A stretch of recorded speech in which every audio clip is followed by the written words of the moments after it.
al ciudadano licenciado Felipe Calderón Hinojosa, presidente de los Estados Unidos mexicanos.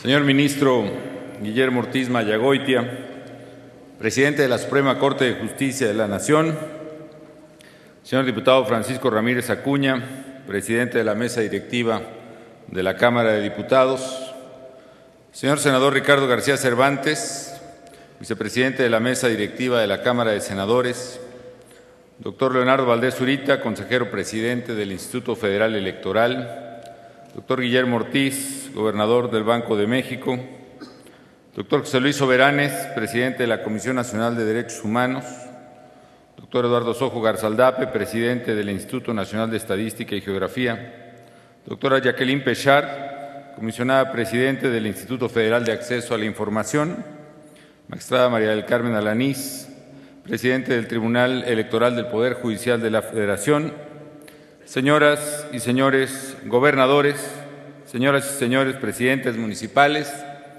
señoras y señores legisladores, distinguidos presidentes de partidos políticos, distinguidos miembros del cuerpo diplomático acreditado en México, señores dirigentes de organizaciones sindicales, empresariales, agrarias, religiosas y de la sociedad civil, señores representantes de los medios de comunicación, estimados colaboradores del Gobierno federal, distinguidas personalidades que nos acompañan, amigas y amigos.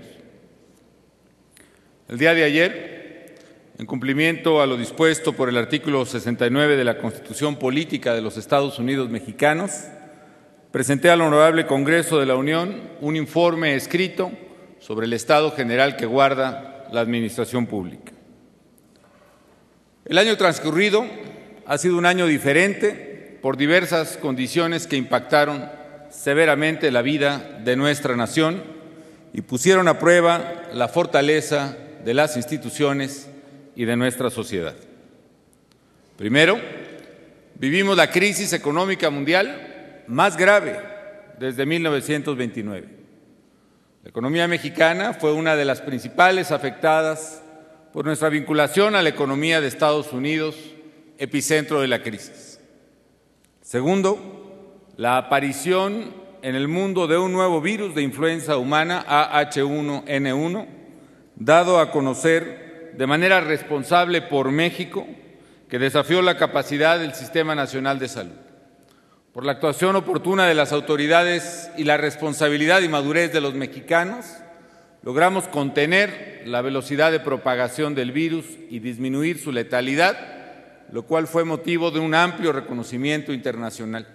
Sin embargo, hay que reconocer que enfrentar la pandemia tuvo un impacto adicional en nuestra economía. Tercero, la mayor virulencia registrada de los grupos del crimen organizado, particularmente derivada de su disputa por el control de mercados, rutas y territorios en el país. Cuarto, la caída más severa en la producción de petróleo, que de 2008 a 2009 cayó en más de 215,000 barriles diarios. Esto significa una reducción de casi 70,000 millones de pesos en los ingresos públicos, sin considerar el efecto de la disminución de precios del petróleo. Quinto, este año nuestro país sufre el impacto de una de las peores sequías en décadas. El pasado mes de julio fue el segundo más seco en 60 años. Tendrá impactos en la producción agropecuaria, pero especialmente en el abasto de ciudades, en particular de la Ciudad de México. Estos han sido desafíos históricos que han puesto a prueba nuestro espíritu y nuestra fortaleza como nación. Problemas que por sí solos podrían haber puesto en riesgo la viabilidad de muchos otros países. Sin embargo, ninguno de ellos individualmente considerado, ni todos en su conjunto, han minado la vida institucional de México. El Gobierno federal no solo ha hecho frente a estos desafíos, sino que al mismo tiempo no ha descuidado su responsabilidad de conducir a México hacia el desarrollo humano sustentable, entendido como el proceso permanente de ampliación de capacidades y libertades de las personas que permita a los mexicanos vivir mejor sin comprometer el patrimonio de las generaciones futuras. Destaco a continuación las principales acciones que hemos realizado en cada uno de los ejes que hemos planteado a la nación desde el principio de la administración. En materia de Estado de Derecho y seguridad pública, nuestro objetivo ha sido refrendar a México como un país de leyes y de instituciones y garantizar la seguridad pública de los ciudadanos. Y por ello hemos concentrado el esfuerzo del gobierno en restablecer el imperio de la ley en aquellos lugares de la República que se han visto mayormente afectados por la acción de la delincuencia. En ello quiero ser muy enfático. El objeto medular del gobierno es lograr la seguridad pública de los ciudadanos y no única ni principalmente combatir al narcotráfico. Combatimos con determinación al crimen organizado porque es nuestra obligación constitucional y ética, porque es el ámbito delictivo que compete al gobierno federal y porque el crimen organizado ha alterado de manera significativa la paz de los ciudadanos. Al principio de la administración, observamos que el comportamiento de las organizaciones criminales había cambiado en México. Durante décadas, el narcotráfico fue una actividad criminal orientada, como su nombre lo indica, exclusivamente al tráfico de drogas hacia los Estados Unidos. Los criminales se dedicaban a asegurar rutas y puntos de cruce en la frontera y buscaban pasar desapercibidos ante la autoridad y ante la sociedad. Era una actividad de bajo perfil. Sin embargo, desde mediados de la década de los 90, asociado al crecimiento del ingreso per cápita y del poder de compra de la población, los criminales comenzaron a diversificar su actividad mediante la búsqueda de un mercado de consumo nacional entre los jóvenes mexicanos. Eso implicó un cambio cuantitativo y cualitativo de su acción, poco percibido por la sociedad en su inicio. Cualitativo, porque al pasar de ser un negocio meramente exportador a un negocio de distribución de droga en México, la actividad criminal se centró ya no solo en el aseguramiento de rutas y de cruces, sino también en el control de mercados, territorios, plazas, autoridades y ciudadanos. Y lo más delicado, un control territorial por la vía de la violencia. Es decir, la actividad criminal pasó de ser de bajo perfil y no intrusiva en la vida de los ciudadanos a ser una actividad desafiante y particularmente violenta, plenamente visible, basada en la cooptación o la intimidación de las autoridades y de los ciudadanos para lograr el control de las plazas y de los territorios. Cuantitativo también, porque la búsqueda de mercados de consumo en México se propagó prácticamente por todo el país a través de la lógica de distribución detallista, minorista, del narcomenudeo.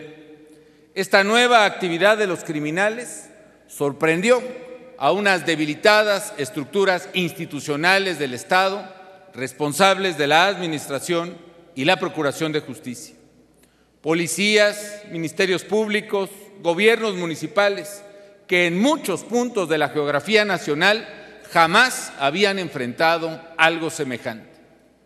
De pronto, en los lugares más disímbolos del país, lo mismo en las grandes ciudades que en los pequeños pueblos, en el norte o en el sur, grupos de criminales comenzaron a afectar severamente la tranquilidad de la población, a buscar a como diera lugar la cobertura o la complicidad de las autoridades mediante la cooptación o la intimidación. Y así, neutralizada la acción de la autoridad, comenzaron a acosar a los ciudadanos. Lo mismo ganaderos que empresarios, pequeños comerciantes, incluso ambulantes, mediante la extorsión, el robo, el cobro de derecho de piso o el secuestro. Esto es, en pocas palabras, señoras y señores, uno de los fenómenos más relevantes que desde hace varios años venía deteriorando las condiciones de seguridad y la calidad de vida de los mexicanos.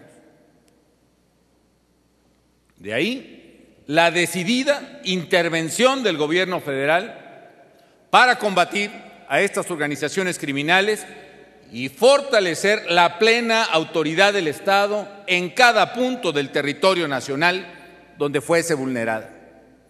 En esencia, lo que el gobierno federal hizo fue entrarle de frente a este problema en aras de lograr nuestro propósito indeclinable de construir un México más seguro. A ello responde también la decisión de poner en marcha los operativos conjuntos en las regiones más asediadas por el crimen organizado. Porque es obligación nuestra y porque han sido las propias autoridades locales las que han pedido la intervención y el apoyo de las fuerzas federales para fortalecer su autoridad. Sin dejar de reconocer lo delicado de la situación, lo desafiante de la tarea y lo mucho que falta por hacer, la estrategia avanza en la dirección necesaria establecida desde el principio. Como nunca antes, estamos debilitando a las estructuras logísticas y financieras de la delincuencia. En estos 3 años de gobierno, hemos asegurado cerca de 50,000 armas, casi 22,000 vehículos. Baste decir que la droga que hemos decomisado alcanzaría para proveer con más de 80 dosis a cada joven mexicano entre los 15 y los 30 años de edad. Hemos capturado y llevado ante las autoridades a alrededor de 80,000 personas vinculadas a la delincuencia, incluyendo a varios líderes de los principales cárteles. Golpeamos con firmeza y subrayo, sin distingos, a todas las organizaciones criminales. Tan solo en este último año capturamos a 70 lugartenientes de todos los cárteles, es decir, más capturas de capos regionales en este año que todas las que solían hacerse en un sexenio completo. El combate al narcotráfico es el combate a una poderosa vertiente financiera, logística y operativa del crimen organizado. Pero insisto, más que ser un fin último, es un medio indispensable para recuperar la seguridad de los ciudadanos, que es lo que medularmente nos importa. Y soy sensible a las voces de la ciudadanía que al mismo tiempo que reconocen al gobierno federal los golpes contundentes perpetrados contra el crimen organizado, reclaman también una mayor atención de los delitos que sufren diariamente: el secuestro, el robo, la extorsión. Aunque al combatir específicamente el crimen organizado, el gobierno federal no hace sino cumplir con la tarea de la cual es competente, en muchas ocasiones los delitos del fuero común están estrechamente vinculados a los delitos federales. Y no solo por eso, sino porque verdaderamente nos preocupa lo que sufre el ciudadano común, el empresario, el trabajador, el agricultor, los estudiantes, las amas de casa. Estamos trabajando intensamente en apoyo de las autoridades locales para combatir los delitos comunes que más agravian a la ciudadanía.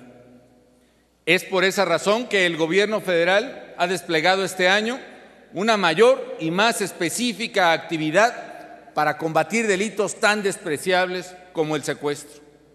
Tan solo en los últimos 12 meses se han detenido a 1,400 secuestradores, se han desarticulado más de 200 bandas y se han liberado más de 1,000 víctimas secuestradas.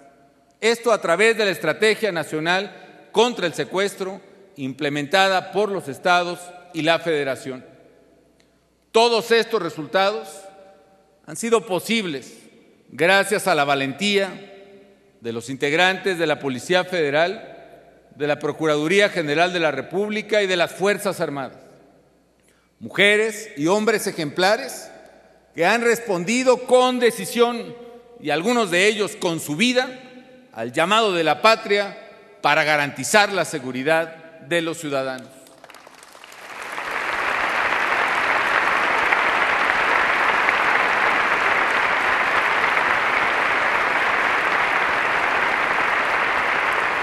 Desde aquí rendimos un sincero homenaje a todos los policías, soldados y marinos que han caído en el cumplimiento de su deber. Son héroes que merecen nuestro respeto, nuestra admiración, nuestra gratitud. Agradezco específicamente la lealtad y el patriotismo de las Fuerzas Armadas en esta lucha por la seguridad pública y la seguridad interior del país.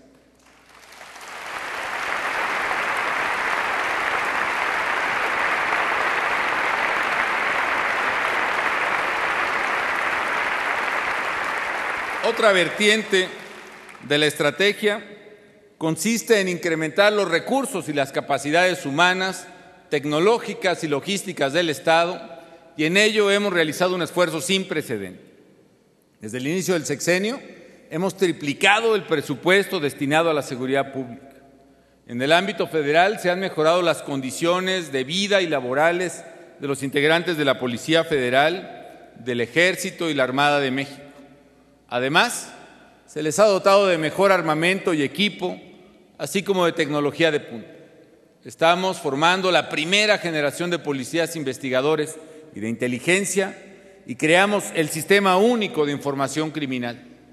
Solo si contamos con policías verdaderamente profesionales, podremos asegurarnos de que las Fuerzas Armadas puedan ser relevadas sin peligro para la sociedad de las tareas que de manera temporal y subsidiaria realizan por la seguridad de los ciudadanos. Por su parte, la Procuraduría General de la República se reorganiza y depura sus unidades especializadas. Trabajamos, pues, de manera sistemática y trabajamos también para eliminar la corrupción en las instituciones de seguridad y de procuración de justicia. Con la operación Limpieza este año buscamos depurar nuestras instituciones y en acciones sin precedentes se encuentran en prisión sujetos a proceso altos funcionarios policíacos y ministeriales por actos de corrupción o de colaboración con los grupos criminales. Y además, también quizá por primera vez, se han desarticulado importantes redes de protección política y policíaca del crimen organizado en varias entidades de la República Mexicana. Debe quedar claro que no hay ni habrá consideración alguna, fuero partidista o criterio político que valga para aquellos que traicionan a México y a los mexicanos.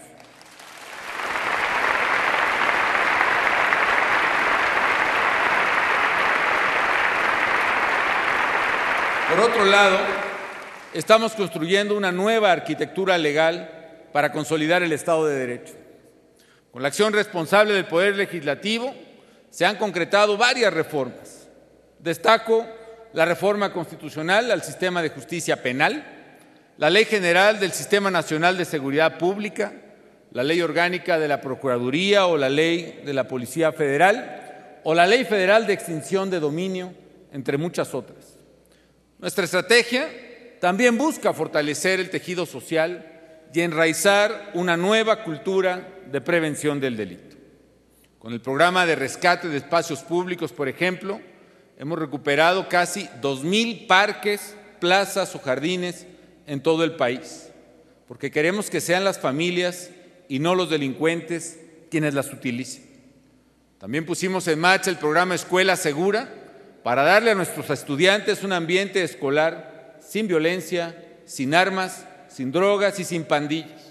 Y ya hay 16,000 escuelas incorporadas a Escuela Segura.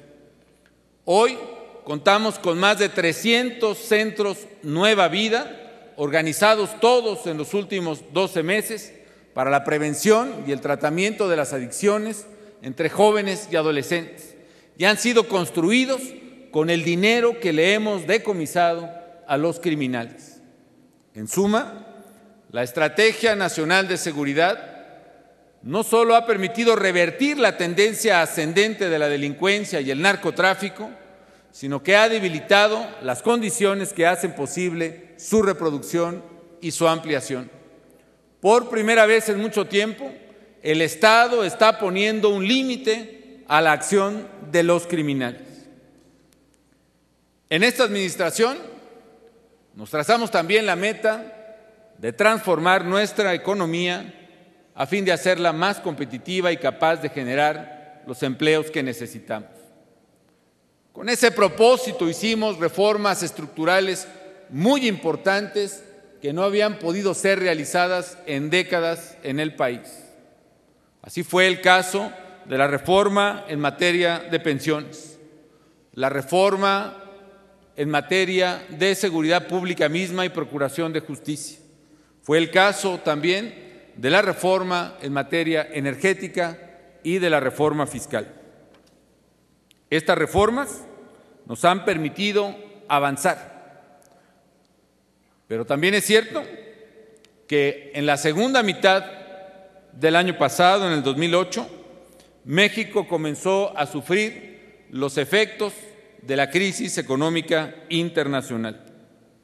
México resultó seriamente afectado, no solo por su vecindad y alta vinculación con Estados Unidos, al que le exportamos más del 80% en nuestro comercio exterior, sino también porque esta crisis afectó específicamente las manufacturas que tienen una presencia intensa en la industria mexicana y particularmente en las automotrices.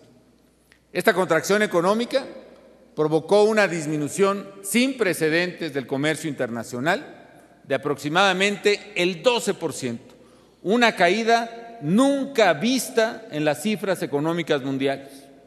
Por su parte, la caída del Producto Interno Bruto a nivel mundial fue la más grave en varias décadas. Era pues imposible evitar la crisis económica mundial, pero sí podíamos actuar para evitar un grave deterioro en el empleo y en el ingreso disponible de las familias, y a eso nos abocamos. Por eso impulsamos una serie de medidas contracíclicas, la mayoría contenida en el acuerdo en favor del empleo y la economía familiar. De no haberlas puesto en práctica, los efectos de una caída del 10% que tuvo nuestra economía en el primer semestre del año hubiesen sido devastadores. En efecto, esta ha sido la peor crisis económica en décadas, pero gracias al esfuerzo de todos, logramos que su impacto en el empleo y en el ingreso de los mexicanos fuese considerablemente menor a lo que se registró en crisis anteriores. Por ejemplo, en 1995, la pérdida neta de empleos registrados en el Seguro Social fue de más del 10%, en tanto que la variación en el empleo de enero a la fecha es menor al 2%, 1.6% para ser exactos. La pérdida del poder adquisitivo del salario o del ingreso disponible de las familias mexicanas es la 10ª parte de lo que se registró en la crisis de 1995, a pesar de haber sido aquella una crisis mucho menos severa. Entre las medidas concretas que tomamos para proteger los empleos de los mexicanos se encuentran las siguientes. Primero, el programa de preservación del empleo. Ahí protegimos a los trabajadores, en particular los de las industrias exportadoras, que fueron las más afectadas por la caída de nuestras ventas externas. En ese programa, el gobierno federal paga hasta una tercera parte del sueldo de sus trabajadores, la empresa otra tercera parte y el trabajador aporta el tercio restante. Y con eso evitamos que 450,000 trabajadores que se registraron en el programa quedaran sin empleo. Segundo, ampliamos el programa de empleo temporal y así, en el primer semestre del año, brindamos oportunidades de trabajo a 500,000 de mexicanos cuyas familias sin estas actividades no hubieran tenido posibilidad de ingreso y se emplearon en obras que beneficiaron a sus comunidades, limpiando carreteras, zonas arqueológicas, abriendo brechas contra fuego. Tercero, extendimos la vigencia de los beneficios del Seguro Social a quienes perdieran su empleo para que conservaran este servicio de salud para ellos y sus familias. Cuarto, impulsamos el programa más agresivo de apoyo a las pequeñas y medianas empresas, que son las principales empleadoras en México. En los últimos 12 meses, por ejemplo, se ha detonado crédito en beneficio de 100,000 pequeñas y medianas empresas que están empleando a 1,5 millones de personas. Además, el gobierno federal destina ya más del 20% de todas sus compras a las pymes mexicanas, con lo que orientamos el gasto público al empleo en estas empresas. En quinto lugar, pusimos en marcha programas específicos para estimular la compra en sectores industriales afectados, como es el caso del programa de sustitución de electrodomésticos y el puesto en marcha muy recientemente de renovación del parque vehicular. Y además de la protección del empleo, pusimos en marcha medidas para proteger el ingreso de las familias. En los momentos más agudos de la crisis, el gobierno federal congeló los precios de las gasolinas y redujo en 10% el precio del gas que se consume en los hogares mexicanos. Y por otra parte, apoyamos como nunca a los pequeños productores. Este año el presupuesto del Programa Especial Concurrente para el Campo, para el Desarrollo Rural Sustentable, superó los 235,000 millones de pesos, 50% más que en el año 2006. Y hay que decir que a pesar de la crisis, el campo registró tasas de crecimiento positivas e incluso alcanzó el año pasado una cifra récord en la producción de alimentos en el campo mexicano. Finalmente, y de manera muy relevante, seguimos impulsando el programa de infraestructura más grande en la historia contemporánea de México.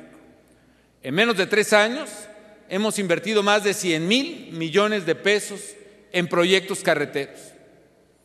Entre las obras más destacadas que se han concluido en estos 3 años, destaco, a manera de ejemplo, el Arco Norte de la Ciudad de México, que conecta la carretera a Querétaro con la carretera a Puebla sin pasar por esta ciudad, la nueva autopista Puebla-Perote, o la Morelia-Salamanca, o la Arriaga-Ocosocuautla, que concluye en Tuxtla Gutiérrez. Se modernizaron y renovaron totalmente carreteras tan importantes como Irapuato-La Piedad, Mexicali-San Luis Río Colorado, Mérida-Progreso, entre muchas otras. Y se continúan obras medulares, las más costosas en inversión carretera, como la Mazatlán-Durango o la México-Tuxpan, que quedarán concluidas en esta administración. Además, libramientos urbanos en varias ciudades del país.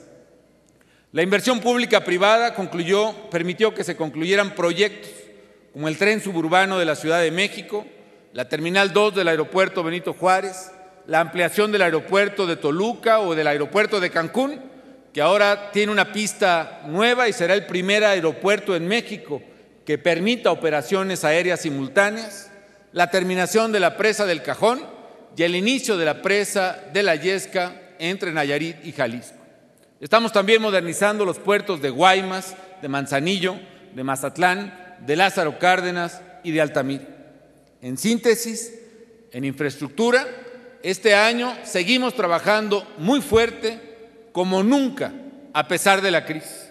Estamos decididos a que este sea el sexenio de la infraestructura.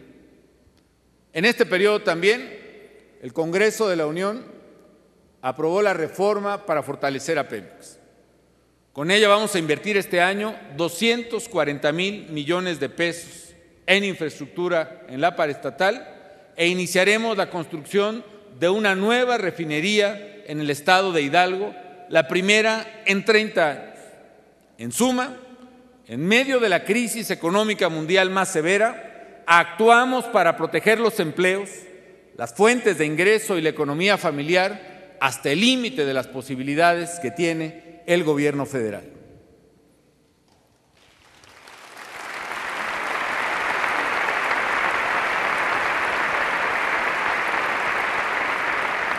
También la administración ha adoptado una política social integral que busca igualar las oportunidades de vida digna para los mexicanos, especialmente para los más pobres, que son precisamente los que más sufren en las crisis económicas.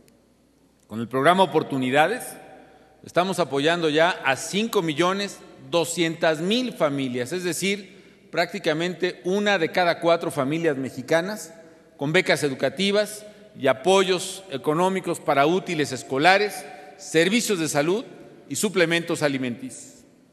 Desde 2008 estamos entregándole una ayuda económica adicional a esas familias para compensar el incremento en el costo de los alimentos y que no falten en la mesa del hogar.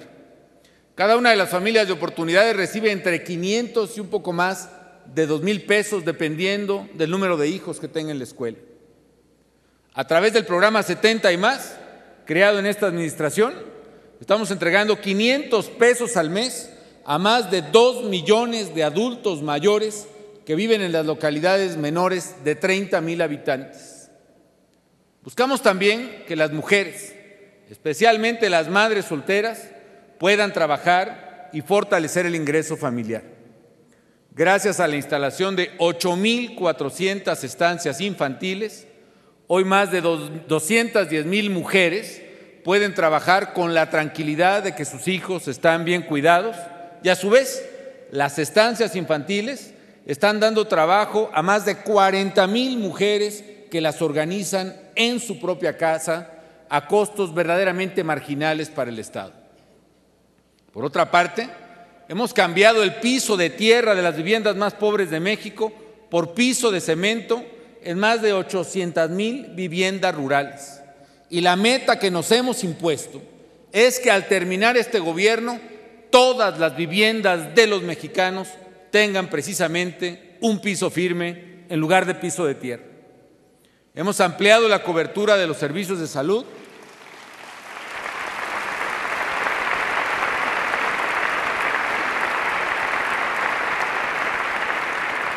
Hemos ampliado la cobertura de salud a quienes más lo necesitan. Hoy el Seguro Popular protege a más de 10 millones de familias que no están aseguradas ni en el IMSS ni en el ISSSTE, es decir, el doble de familias que las que protegía en el año 2006. Y entre ellas hay casi 1 millón de familias indígenas. Desde el inicio del gobierno, cada niña o cada niño que nace en el país llega con su seguro médico bajo el brazo. Y a la fecha, el seguro médico para una nueva generación cubre ya con servicios de salud a más de 2,200,000 niños y a sus familias. Y una estrategia paralela, la estrategia de embarazo saludable, permite que 400,000 mujeres y sus hijos estén recibiendo atención médica durante el embarazo, en el parto y después tengan el seguro médico. Para atender las necesidades de salud de más familias, las que viven en zonas alejanas, sin clínicas y sin hospitales, el gobierno ha puesto en operación más de 1,000 caravanas de la salud. Y por otra parte, en estos 3 años, hemos arrancado la operación de 1,300 clínicas u hospitales en todo el país de distinto tamaño. Estamos convencidos de que la salud tiene que llegar precisamente a aquellos lugares donde nunca ha llegado un médico, como así está ocurriendo a partir de la puesta en marcha de caravanas de la salud. La educación, por otra parte, es un factor que nivela las oportunidades de los mexicanos.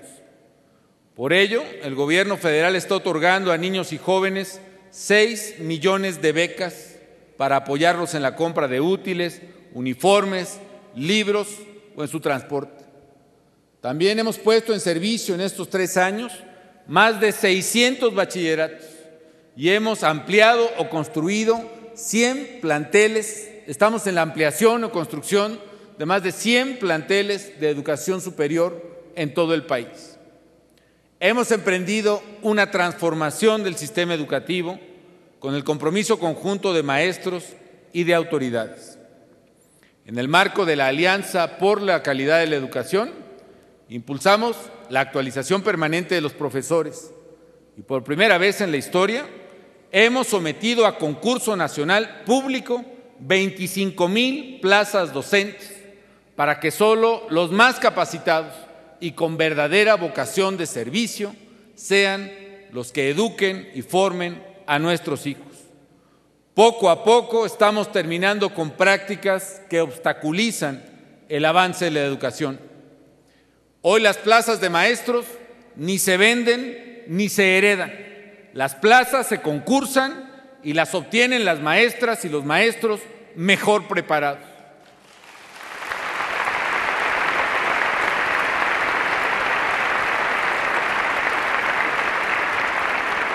Estamos también trabajando para que nuestros niños y jóvenes puedan estudiar en mejores escuelas. A la fecha, hemos realizado acciones de remodelación en más de 16,000 escuelas para reparar las aulas, los techos o los baños, particularmente en los planteles de educación básica de las zonas rurales y más pobres del país. Este gobierno ha puesto el tema del desarrollo humano sustentable como el principio rector de su agenda. Por esa razón, México hoy cuenta con una política ambiental de Estado que garantiza la protección del patrimonio natural del país y aprovecha de manera racional los recursos naturales. La Estrategia Nacional de Cambio Climático busca armonizar el desarrollo económico y social con las políticas de conservación y de protección del medio ambiente. Al inicio de la administración, pusimos en marcha ProArbol. Mediante este programa de pago de servicios ambientales, estamos beneficiando a las comunidades indígenas y a las campesinas que viven en nuestras selvas y bosques, con objeto de que cuiden nuestro patrimonio ecológico, y para ello les estamos pagando por preservar, además de realizar en él actividades como la reforestación, la restauración y conservación de suelos, el desarrollo de plantaciones comerciales, entre otras. Estamos en la ruta correcta para revertir el deterioro de nuestros bosques y selvas. Por primera vez en muchos años, se cuidan o reforestan en México más hectáreas de las que se pierden anualmente por incendio o tala ilegal o por uso agrícola. En estos 3 años hemos acumulado más de 1 millón de hectáreas reforestadas. En este gobierno también hemos actuado con decisión y estamos enfrentando el reto del manejo sustentable del agua con obras como las presas del Realito en San Luis Potosí o el Zapotillo en Guanajuato, así como el Acueducto 2 de Querétaro, que nos ayudarán a garantizar el abasto de agua en amplias regiones. Durante mucho tiempo, muchas voces nos advirtieron de los riesgos inherentes a un viejo modelo no sustentable de manejo del agua en el Valle de México, que se ha exacerbado con el crecimiento desordenado de la ciudad alrededor de su zona metropolitana. Por eso también diseñamos y pusimos en marcha el año pasado el Plan Hídrico del Valle de México, que es el mayor proyecto de infraestructura hidráulica en el país. El proyecto contempla desde grandes obras para evitar inundaciones catastróficas, como el entubamiento del Gran Canal de Desagüe que ya se hizo, el río de la Compañía que se está construyendo, pero especialmente la construcción del túnel emisor Oriente, hasta la construcción de plantas de tratamiento de aguas residuales, una de ellas que será la más grande de Latinoamérica, como también el túnel emisor será la mayor obra en su tipo. En coordinación con las autoridades locales del Distrito Federal y del Estado de México, estamos rehabilitando la infraestructura de la cuenca del Cuetzamal a fin de mitigar los efectos de la sequía que ha provocado el grave abatimiento de sus presas. Con la misma convicción, seguiremos trabajando con los gobiernos locales para resolver de fondo y de manera sustentable el suministro y el reciclaje del agua en la Ciudad de México. Estamos trabajando hombro con hombro para resolver este serio problema de sus habitantes. En el resto del país hemos puesto en marcha 167 nuevas plantas de tratamiento de aguas residuales. Todos los mexicanos tenemos que contribuir a resolver el problema del agua. Los gobiernos federal, estatal y municipal, fortaleciendo la obra pública y haciendo más eficientes los organismos operadores. Y los ciudadanos asumiendo una nueva cultura de pago y ahorro del agua. Finalmente, en este rubro, también echamos a andar el Programa Especial de Cambio Climático. Hoy México es la nación en desarrollo que ha mostrado el mayor compromiso con el combate al calentamiento global y así ha sido reconocido a nivel mundial. Al inicio del gobierno, enfrentábamos también el reto de romper la parálisis para generar acuerdos y hacer más efectiva la relación entre los distintos poderes. Privilegiando el diálogo, se lograron importantes reformas, como la del sistema de pensiones, la hacendaria, la electoral, la energética o la reforma al sistema de justicia penal. Las pasadas elecciones para renovar la Cámara de Diputados confirmaron la pluralidad democrática de México y la existencia de instituciones capaces de organizar dicha pluralidad. Ahora, el mandato ciudadano, tanto para el Legislativo como para el Ejecutivo, es trabajar con unidad a fin de construir sobre ellos un futuro de prosperidad. En el ámbito internacional, nos enfocamos a la tarea de que México recuperara su presencia y liderazgo en el concierto de las naciones. Así, México fue electo con el mayor número de votos en la Asamblea General como miembro no permanente de la Organización de las Naciones Unidas. México encabeza también el grupo de los 5, integrado por vigorosos países emergentes como son China, India, Brasil, Sudáfrica y el propio México. Y hemos sido activos participantes en foros internacionales, en las reuniones del G5 y del G8, en las del G20. Ahí hemos defendido los temas de medio ambiente, de migración, de derechos humanos, de desarrollo, de recuperación económica y de cooperación internacional. Además, hemos impulsado la creación de un fondo verde que se ha consolidado como una de las propuestas financieras más viables para combatir el cambio climático. Con Estados Unidos tenemos una renovada relación bilateral basada en la confianza, en la responsabilidad compartida y en la cooperación.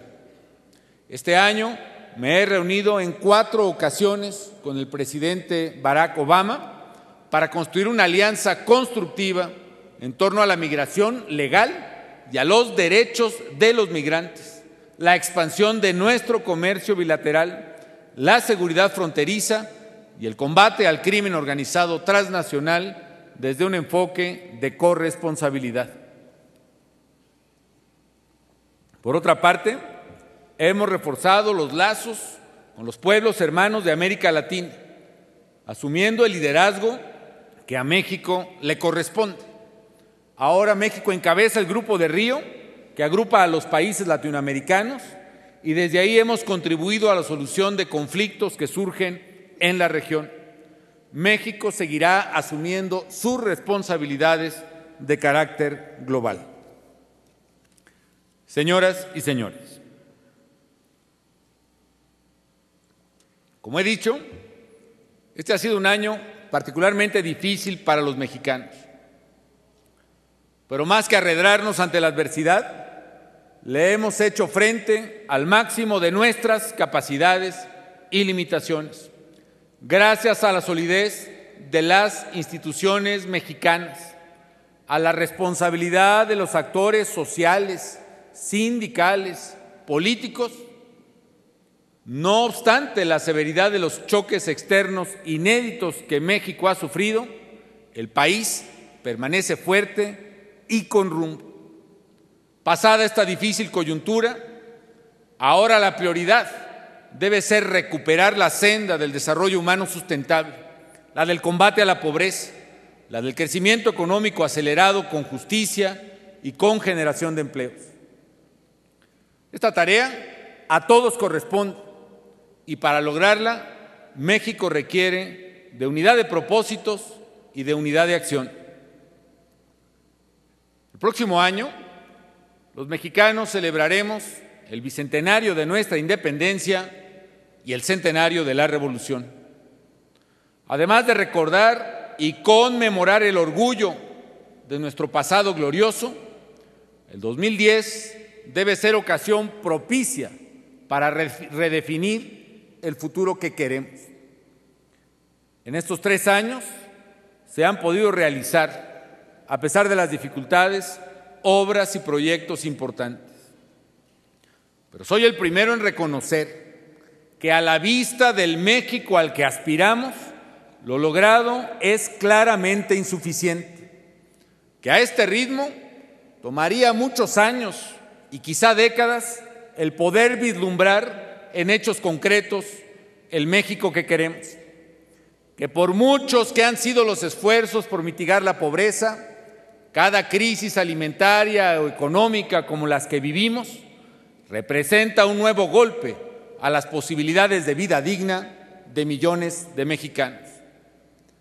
Tenemos que cambiar a México ante la disyuntiva de administrar lo logrado y de seguir con el impulso propio de la inercia o asumir cambios profundos en las instituciones de la vida nacional. Claramente me inclino por un cambio sustancial de las mismas, con todos los riesgos y con todos los costos que ello implique. Para que México cambie,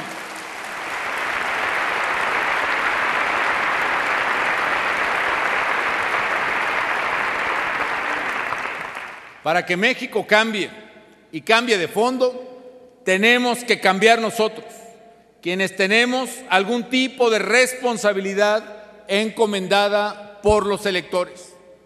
Tenemos una oportunidad, ahora que se ha renovado la Cámara de Diputados y se han renovado sus liderazgos, porque en todo cambio hay siempre la oportunidad de replantear prioridades y estrategias.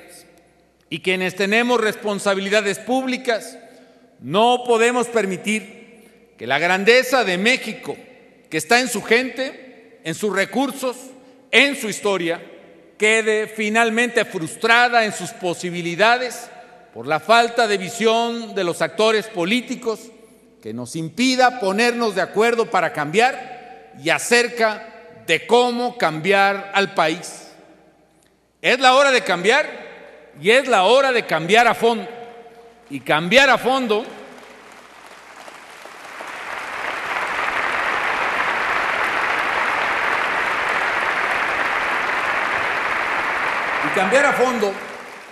significa no solo realizar los pequeños pasos en la medida en que las comprensibles resistencias sean capaces de soportar, sino verdaderamente asumir las reformas y las transformaciones que México necesita. En esencia, lo que propongo es pasar de la lógica de los cambios posibles, limitados siempre por los cálculos políticos de los actores, a la lógica de los cambios de fondo que nos permitan romper las inercias y construir en verdad nuestro futuro.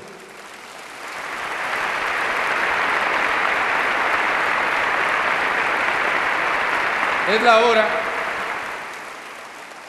la hora de dejar atrás la percepción tan arraigada de que en México las cosas no solo no suceden, sino que no pueden suceder. Dejar atrás un México en el que pueden más las sombras de los prejuicios, de los mitos y los tabúes que las luces, las esperanzas y las razones de las legítimas aspiraciones de los mexicanos. Es hora de dejar atrás nuestros miedos y ponernos seria y profundamente a discutir aquello que tiene que cambiar a fondo y de lo que cada quien puede y debe aportar para que los cambios sucedan. Por eso hago un llamado enérgico a todos los mexicanos para despertar la enorme capacidad que tenemos de forjarnos un futuro mejor. Y a eso los convoco, a establecer una agenda de reformas que nos permita construir el México que queremos. Los retos que enfrentamos nos obligan a redefinir las prioridades y el ritmo de los cambios.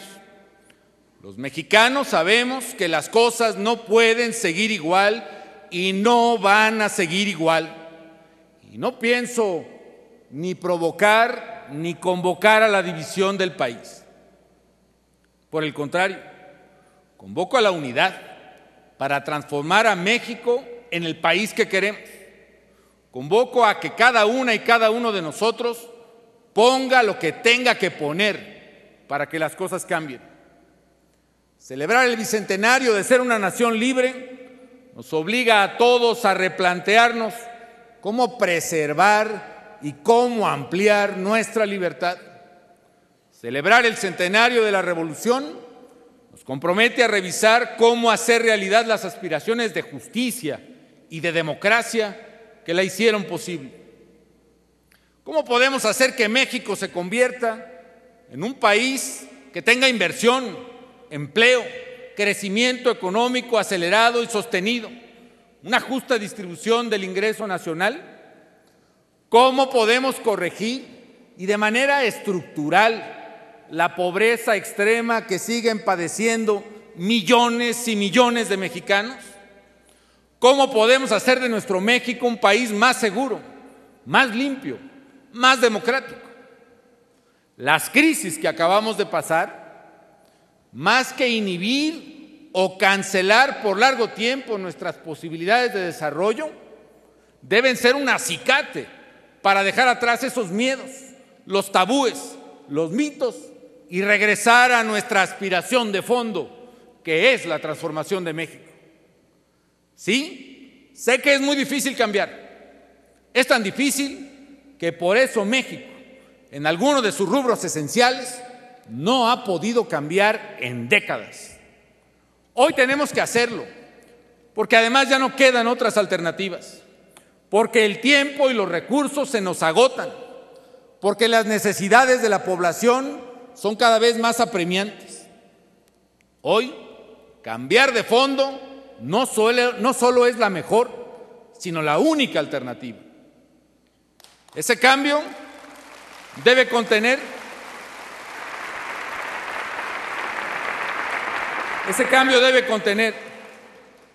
y así lo propongo, cuando menos 10 elementos. El primero y fundamental tiene que ver con las condiciones de pobreza en la que vive la mitad de la población y en particular la pobreza extrema que sufre 1 de cada 5 mexicanos.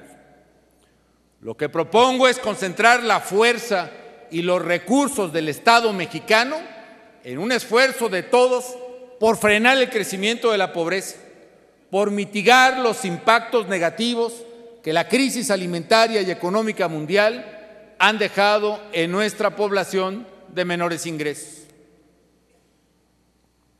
Por eso propondré al Congreso de la Unión, aún en medio de la adversidad económica, un programa que no solo no reduzca el gasto orientado a combatir la pobreza, sino que lo fortalezca, lo blinde para evitar cualquier abuso o desvío en cualquier orden de gobierno y lo dirija precisa y especialmente a aquellas familias que, de acuerdo con la definición de pobreza alimentaria, no les alcanza incluso para el sustento diario.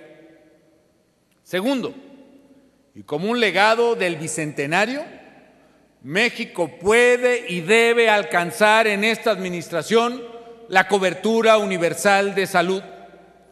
Uno de los signos más injustos y más distintivos de la pobreza ha sido que muchos mexicanos no hayan contado en nuestra historia con médico o medicinas a su alcance en un momento de sufrimiento y de enfermedad. Hoy tenemos la inigualable oportunidad de lograr que haya médico, medicinas y tratamiento para cualquier mexicana o cualquier mexicano que lo necesite, independientemente de su condición social. Sé que se puede y sé que lo vamos a lograr si hay la voluntad política para jerarquizar estas prioridades.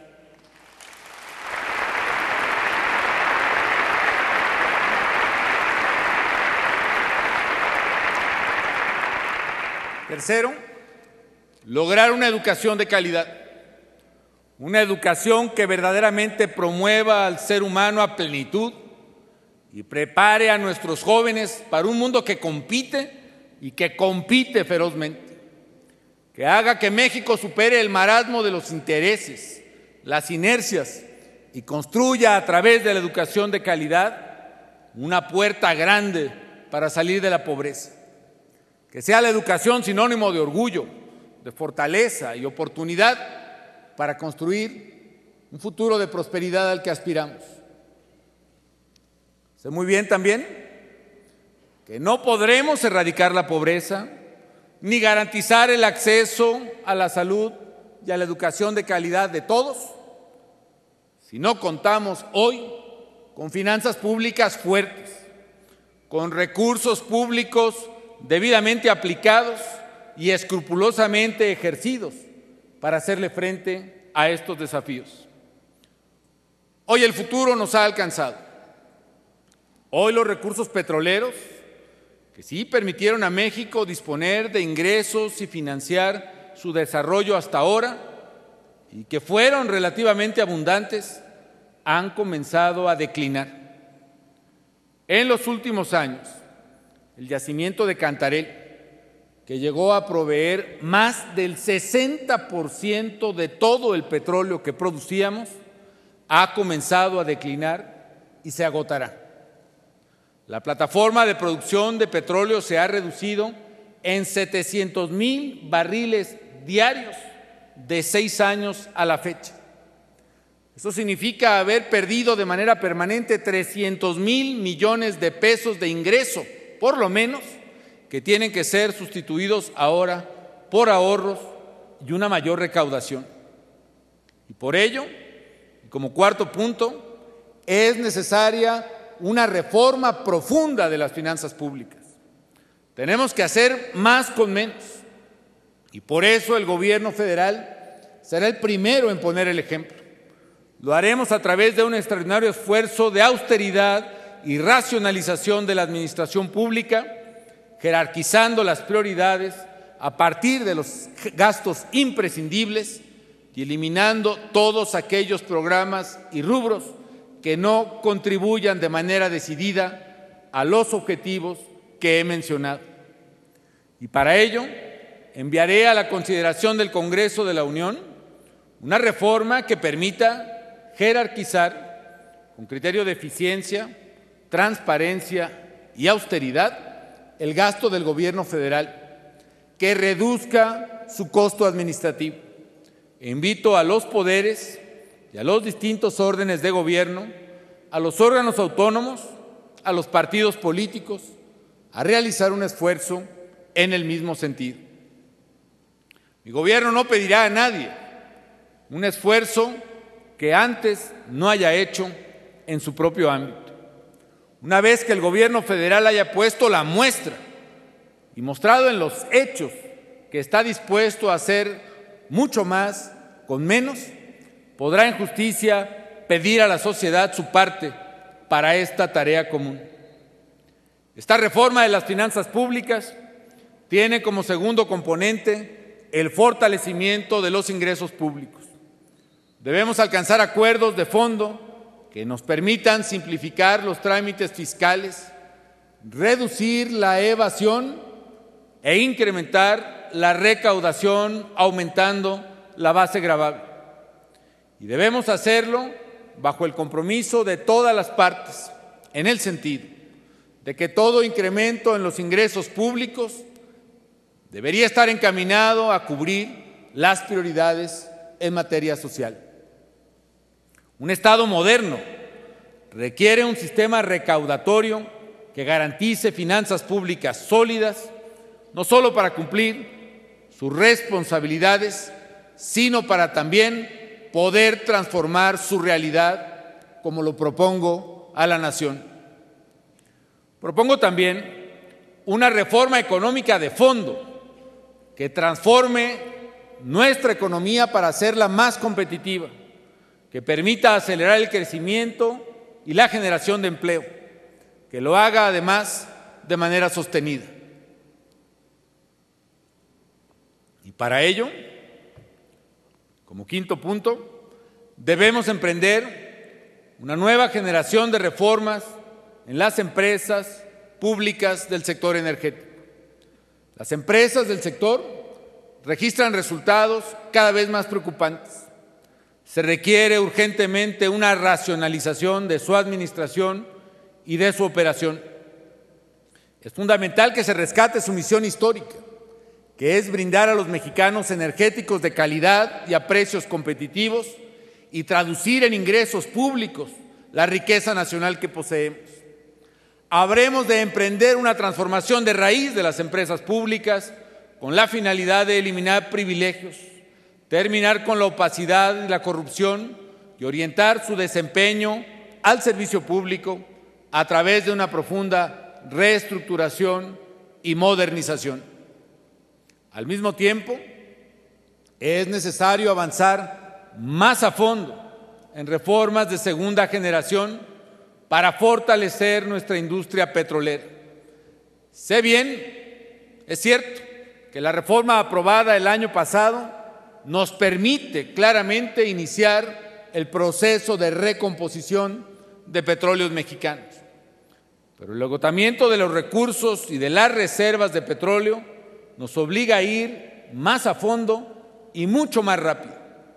Impulsemos juntos una nueva reforma para recuperar nuestra capacidad productiva de largo plazo y hacer que el sector retome su papel como palanca de crecimiento, de desarrollo y de empleo. Sexto, una reforma al sector de las telecomunicaciones, porque México requiere que este sector realmente responda a las necesidades del desarrollo, garantice una mayor cobertura de los servicios, la convergencia de las tecnologías disponibles y la competencia entre los actores. Que sea precisamente México un país que pueda acceder para el mayor número de sus habitantes a la telefonía, al internet, al radio, la televisión, todos los servicios de telecomunicaciones que son detonantes de desarrollo. Que lo haga en un ambiente de verdadera competencia, que brinde a empresas y hogares la oportunidad de tener acceso a servicios de calidad y a precios accesibles. Séptimo,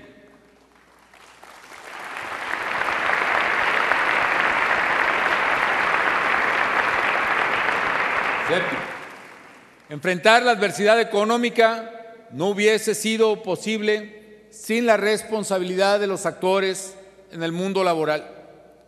Ahora es importante plantearnos una transformación también del sector con el objetivo específico de que facilite el acceso de millones de mujeres y de jóvenes a la vida del trabajo, a la vida económica, a un ingreso digno. Una reforma que incremente la productividad y que lo haga con pleno respeto a la autonomía sindical, al derecho de huelga y a la contratación colectiva, que fortalezca la rendición de cuentas y los derechos de los trabajadores, en especial el más importante, que es el derecho a obtener un trabajo. Octavo, emprenderemos en el gobierno una reforma regulatoria de fondo.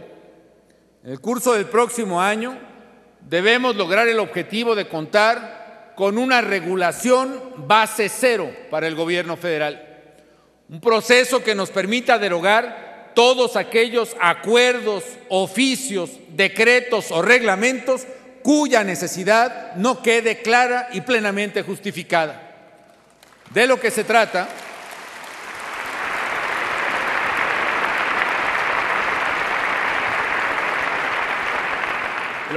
es de facilitar la vida a los ciudadanos, de simplificar todos los trámites que realizan las empresas, de acercar el gobierno a las necesidades de la gente. Y convoco a los gobiernos estatales y municipales a que coordinemos este esfuerzo y eliminemos trámites innecesarios y promovamos una nueva cultura de eficiencia en el servicio público. Noveno, debemos profundizar y ampliar la lucha frontal contra el crimen y por la seguridad de los ciudadanos. El Estado de Derecho es indispensable, no solo por razones de justicia, de dignidad, de seguridad en sí misma, sino porque el Estado de Derecho es un factor substancial para la competitividad, la equidad y la eficiencia.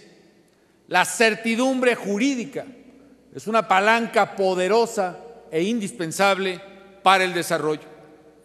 El gobierno federal ha avanzado y seguirá avanzando sustancialmente en esta materia, en su lucha contra el crimen organizado. Y además, enfocaremos ahora una mayor atención a fortalecer la autoridad de las instancias locales, a fin de que podamos combatir con eficacia aquellos delitos que más agravian a la ciudadanía: el robo, la extorsión, el secuestro. Al mismo tiempo, es necesario acelerar el esfuerzo en todos los órdenes de gobierno para contar con un sistema eficaz de cuerpos policíacos. Hoy, los cuerpos policíacos, particularmente en el ámbito municipal, enfrentan serias limitaciones ante el poder de cooptación e intimidación de los criminales. Necesitamos fortalecer todos los eslabones, en particular los más frágiles de la cadena de protección ciudadana, y evitar que estos se utilicen en contra de los ciudadanos, como ha llegado a ocurrir en diversos lugares. Yo convoco a que discutamos qué modelo de organización policial requiere México para hacer frente y derrotar a una criminalidad sin escrúpulos, y sobre todo a que el esfuerzo de depuración y fortalecimiento de los cuerpos policíacos continúe en todo el país. En esta materia, convoco también a la ciudadanía a tener una mucho mayor participación en la prevención del delito. No pido a los ciudadanos actos que corresponde por deber hacerlo a las autoridades, pero sí pido actos cotidianos de civismo, de cultura de legalidad, de denuncia, de ocupación de espacios públicos, de promoción de labores de cultura, de deporte, de prevención y tratamiento de adicciones entre los jóvenes y los adolescentes. Ahí todos tenemos mucho que hacer y mucho podemos hacer. Y finalmente, el 10º elemento de la agenda que propongo corresponde a la necesidad de emprender una reforma política de fondo. Las reformas políticas que se han llevado a cabo en las últimas 2 décadas han permitido una mejor relación entre los actores políticos para vivir y actuar en democracia. Ya han abierto la puerta a la vida democrática de México, pero no se han traducido aún en resolver los problemas de los ciudadanos o en garantizar mejores gobiernos. Y por ello debemos emprender una nueva generación de reformas políticas. Hay que reconocerlo.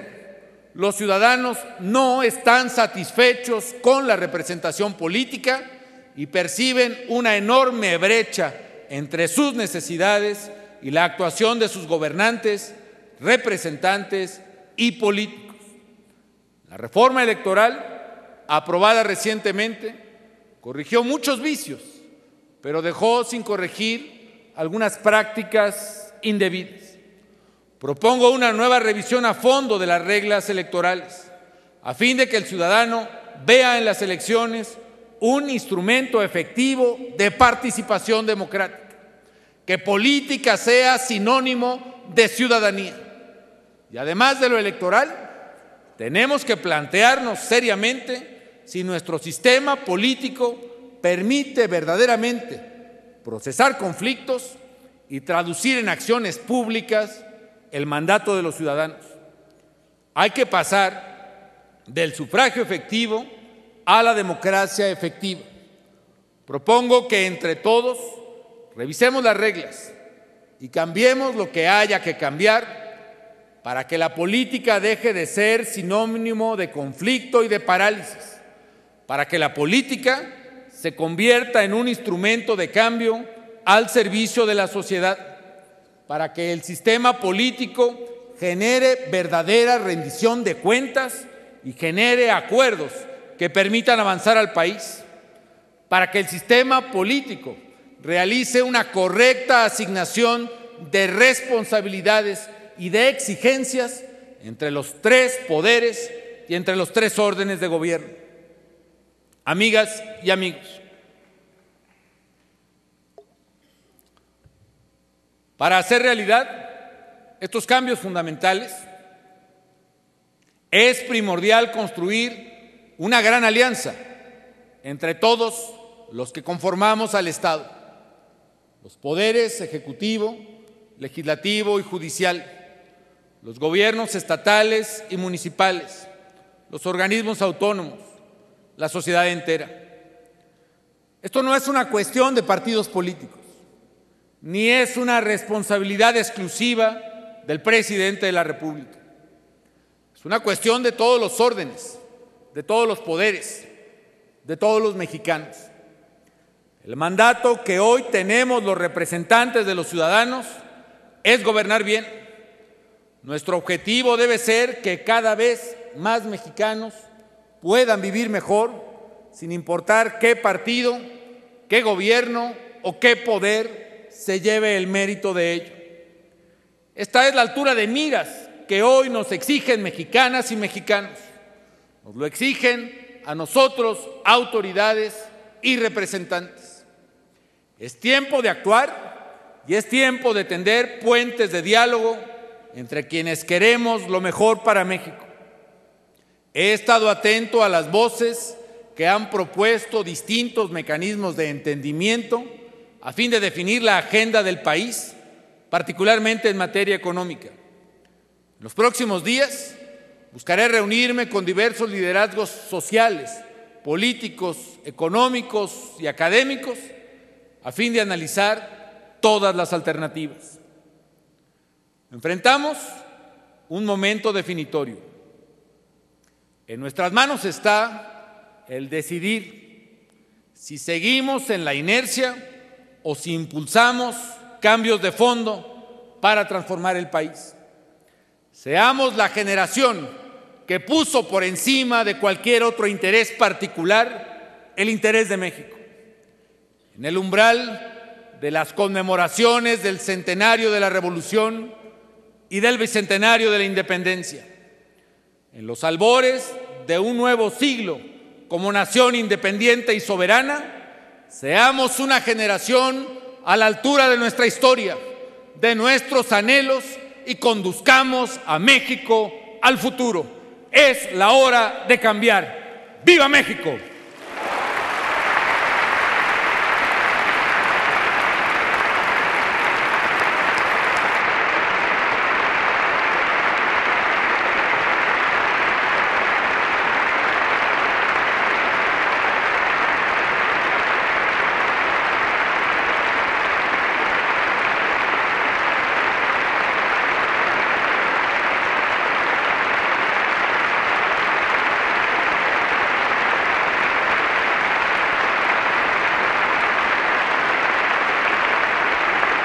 Invitamos a los presentes a continuar de pie para entonar nuestro himno.